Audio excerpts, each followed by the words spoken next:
Welcome into another edition of the Wildcat Weekly Coaches Report. I'm Joe Stewart. Head men's basketball coach Shanan Rosenberg is here along with me. Thanks for joining us on the Linfield Sports Network. Coach, how you doing today?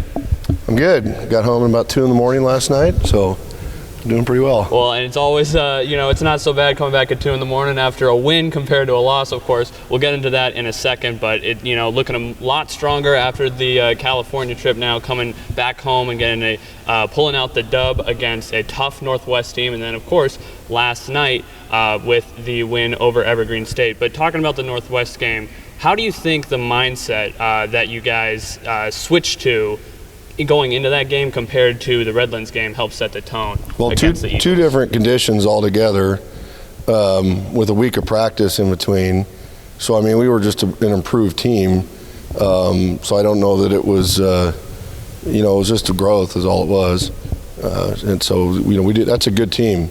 That Northwest team is a very good team. We had to play well. We got fortunate that one of their shooters was a little bit off, and but they're a good team. So we had to play well, and we did. We played well enough to win, and so that was good. And then last night, a very well-rounded win against Evergreen State. But one area where the team really showed improvement was on the rebounding, going plus 12. What do you think led to the improvement in that area of the game? Well, I think just a defensive mindset. The whole week, we worked pretty hard and had I think some more savage type practices that we needed, and got more physical. And I think the guys had a great mindset. And I challenged them and told them that those are areas that we have to improve them. It's non-negotiable. And they rose to it. We were attacking rebounds and aggressive to the ball and really on point defensively for a good portion of last night's game, and that's what I think really showed up. I mean, you look at the percentages. We didn't shoot the ball all that great. I mean, we made a lot of threes, but our field goal percentage wasn't that great. But we were getting a lot of good looks, and so what kind of separated the game, I thought, for us was the rebounding and the defense. Yeah. Well, one guy who has really probably been the most strongly consistent player throughout this first handful of games, with leading scorer last night, but Grant Gibb has really expanded his game. He's filling up the stat sheet in a lot of different ways, and not just being a threat to the defenses with his three-point shot. He's been a leader on the glass, making defensive plays, and really keeping the defense guessing on the other end. How has his improvement in other areas of his game helped open things up for the rest of the team? Well, it's great. I mean, anytime any player can do more things to impact the game in a variety of categories or ways, it's good. He just can't be a good-looking shooter. That's what I tell him.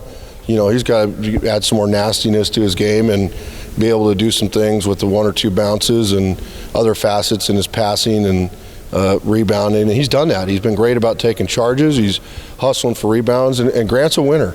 And he wants to win and be his best, and he loves his teammates. And I think he's playing inspired in a number of ways, but it's just good to see him putting it all together. Mm-hmm. And then looking ahead to next week, Warner Pacific comes to town on Tuesday. They're 3-2 on the year. What do you think the key is there to now get this team out to a 3-game win streak going into December? Score more points than they do.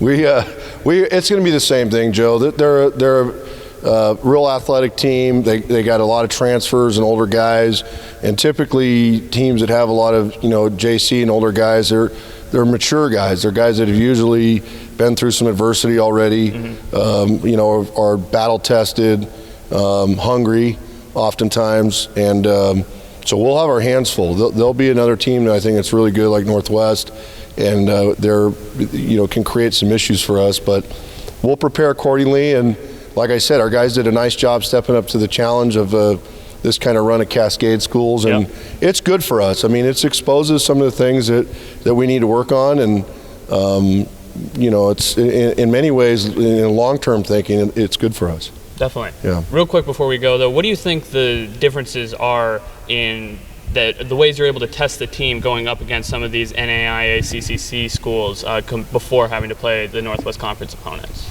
Well, I'd prefer not to play them. I'd prefer to play D3 schools, but where we're located, et cetera, it's not always attainable or feasible. But the fact that we have access to these teams, regionally, and certainly, they tend to have guys at the NAI level, I think, has more athleticism. That usually the age levels, their average age is a little bit older than our schools. Sometimes you get guys that kick back from other levels because of eligibility, opportunities, etc. And there's athletic scholarship dollars at that level. That there's some excellent teams. I mean, that's a very good conference nationally. It's not ideal from a pragmatic scheduling standpoint, but certainly as a matter of opportunity and convenience for all of us, because none of us are living a lavish budget life, and but it's good, and I think it poses some real opportunities for us to go against some older, stronger guys, and get more physical, get a little bit more nasty, and execute under pressure. Definitely. Yeah. Well, once again, the Wildcats have their next game on next Tuesday, the 26th, here in Ted Wilson Gymnasium. Tip-off at 5 o'clock. We'll have live coverage starting at 4:40 if you can't make it down here to McMinnville, but we sure hope you do. Coach, thanks for taking the time today. Thanks for having me.